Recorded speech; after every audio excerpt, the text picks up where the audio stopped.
All right, we're here this Saturday morning with Hector Vazquez, El Diamante at Sweat Boxing Gym.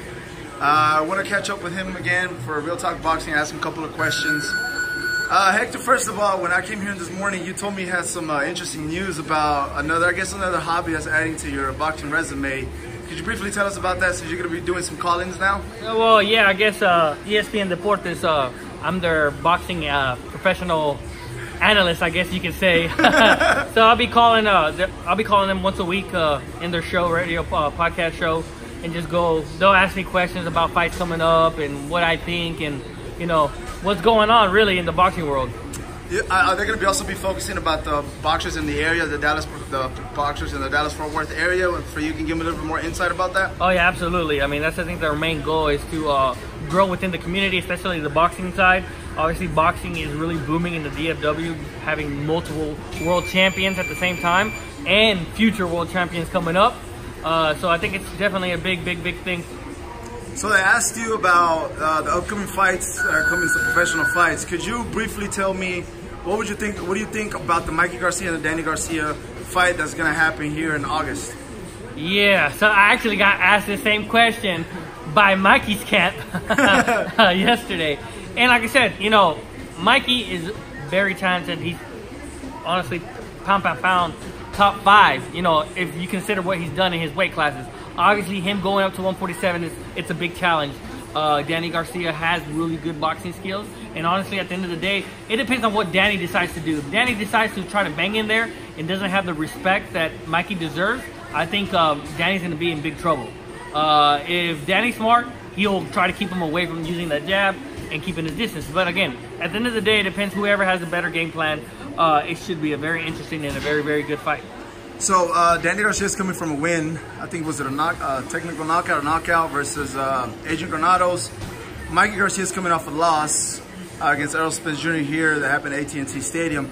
Do you think the loss that Mikey Garcia is going to come into the ring, you think that's going to haunt him a little bit? You think, or if you were in his shoes, what would you think he would need to do to move past that, you know, fight or that loss that he just recently had, so it won't take him inside the ring? Because it could linger a little bit, you know, it could be lingering in there. You know, it varies from fighter to fighter, but understanding Mikey and his whole family's pedigree, what they've done, and, you know, how they've been in boxing forever, I think it's something that would really not phase him. If anything, it would motivate him.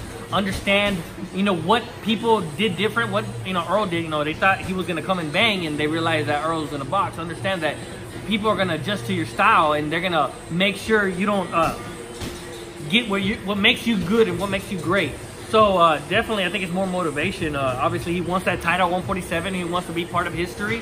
Like I said, it'll be very interesting what they do and how they come out knowing that these guys are going to actually show him respect at 147, which is weird. You know, he's a smaller fighter to go up to 147, and these guys are actually showing you respect. And at the end of the day, that's what it is. They understand that he is so talented that you can't play to his game. So Mikey Garcia is going up on weight, like you just said. He's going to the 147. This is, I believe, the second time he's going up to 147. Who do you think has more to gain and lose? Do you think, because when Mikey Garcia fought Errol Spence, many were saying that Errol Spence had more to lose, because if he won, he was gonna get the fair advantage because he was a bigger guy. If he lost, then how could you lose to a smaller guy? So now it goes back to the same thing for Danny Garcia. Do you think Danny Garcia is gonna be gaining an advantage or losing an advantage fighting Mikey Garcia? Well, I think at the end of the day for Danny, and like I said, I don't want to speak for them because I really don't know, but at the end of the day, it's business. And they're trying to make the biggest fights for the biggest money. At the end of the day, they're at that point after their career, they want to collect all that money. So obviously Mikey is a big fight. It's a very high fight because Mikey has a strong Mexican following. And at the end of the day, that's why this fight's pay-per-view. You know, there's rumors out there like why, you know, people are getting upset. Why is Mikey pay-per-view and I'm not going to be pay-per-view, et cetera, et cetera. And I don't want to go more into detail. But at the end of the day, is people follow him. So Danny, you know, is going to take that fight. You know, obviously, I think Danny has more to lose because, you know, if he loses his fight, what's his next biggest fight? What's going to happen after that? Is he going to do a comeback fight? Is he going to, you know, and that's why everybody's gunning for Manny Pacquiao too, because Manny's another big money fight. Yeah, if I'm not mistaken, I think he's going to win at least 20 mil or 2 mil. He's winning a lot of money when he fights. When he's going to fight Keith Thurman, like he's winning a sustained, huge a lot of money. Okay, so another thing I want to ask you, and I know we've talked about this previously, for some people that don't know the details of the in and out of pay-per-view, What does it take to be a pay-per-view star? Just give me 3 good details or 3 good pinpoints that people say, hey, you know what? Why is Mikey a pay-per-view star? Why am I not a pay-per-view star? Hey, I'm bringing this, I'm bringing that. What does it take to be a pay-per-view star? Okay, so pretty much, first of all, you have to have the talent, right? And a lot of people have the talent, but they either can't sell or the people don't follow. So you can have the superstar talent, but if you don't sell, you're not that other superstar. The whole superstar package is selling at the end of the day. Again, Mikey brings people. And there's people that are very talented, and I'm not gonna name people, other guys or whatever, that might have more skills than Mikey. But if you're selling 10,000, 5,000 seats, Mikey's selling 30, 40,000 at his hometown. Well, at the end of the day, it's all about money for the networks. They want to sell. The venues, they want to make that beer money, that alcohol money. So at the end of the day, if you can't sell, you can't sell, you know? So it comes down to really just business and selling yourself. Do you think, because Mikey's not a loudmouth, okay? Because Floyd Mayweather was really a loudmouth. Yeah. Towards, no, I'm not going to say that. I guess the last 10, 12 fights of his career, after he beat Oscar De La Hoya, he became the cash cow, right? Everybody wanted to fight him. So he had a good, at least 10 or 12 fights that, you know, he sold a lot. He made records. Do you think that also plays a part? Because I know this is boxing. I'm not going to get too much into the UFC, but like Conor McGregor, he has a loud mouth, and that also sells. You know, Adrian Broner keeps losing and losing, but he still sells. Exactly. Do you think that also plays a part? That also having a loud mouth and saying comments like what Wilder said recently, like I'm ready to kill somebody. I don't care. Do you think that also plays a part? Oh yeah, absolutely. Like now, like I said, at the end of the day, is if you're relevant and you're winning, you're knocking people out, you're gonna be on the limelight for sure. If you start losing whatever, but you do have a mouth and you can sell, you might not be the A side, but you'll be definitely the B side because you still sell. Because it takes 2 to tango. You know, you can be a superstar, but if you don't have a strong backing, you know, you might not get the numbers. Like I said, Floyd Mayweather is a huge example. He had to have a good B side, and normally it's a Hispanic fighter because they know that they were going to pay for it. They were going to pay the pay-per-view. They were going to pay a tenth to the fight. So Floyd is very smart and knows what he's doing when it comes to his business side of boxing. So you were talking about how we're talking about Mikey having his fight in August. We're already in May, and you know I follow a lot of social medias of a lot of boxing pages. Mikey, obviously, his team, and I saw that Mikey's already starting camp. So it's May, right? Mm-hmm. It's May, June, July, August. So it's about a good 3 months that he's gonna have camp. Ideally, what's a perfect timing to start camp? Because now you got Listo, who fights July 13th, the Southern Junction, under Team Mikey Garcia Promotions. Yeah. So when is the ideal, when is the time when you tell somebody, or even you when you fly, when is a good time to start camp? It varies. Some people are different. It depends on what you do during off camp. You know, honestly, if you're off camp, that doesn't mean you're completely off. You're training, you're kind of consistently, you know, staying in somewhat shape. It depends on how bad, you know, some people blow up a lot. You know, some people blow 20, 30 pounds. Some people don't. They just, you know, they might gain 10, 15 pounds and they're just cruising, you know. And it also depends on how many rounds you're going to do, who you're going to fight and all that. You know, you don't want to overtrain. You don't want to overdo it either. I'm pretty sure Mikey has a game plan where they train certain amount, take a break, and then, boom, the real official camp starts 2 months before. I don't think they'll go 100% 3 months out. But you never know. You know, everything is, for everybody's different and it works different ways. You know, to me, it's more about, especially as you get older, healing your body and recovering so you can get stronger and better as of, you know, going 100 miles an hour, because sometimes that's how injuries happen, and God forbid something happen like that. We had David Benavidez, who fought at the AT&T Stadium. Going back to what you're saying, he came at least 2 weeks earlier here to the Dallas area to, you know, expose some, not expose, but put in the, give some more opportunities for the upcoming young professional fighters. Like Listo was one of them. And I asked him when I spoke to him, when I interviewed him, I said, you know, what was the purpose of you coming? And he said, oh, you know, just, you know, get my feet wet, you know, not getting too stressed of coming here, worrying about the weight. And then I asked him what is, you know, his training camp during the day.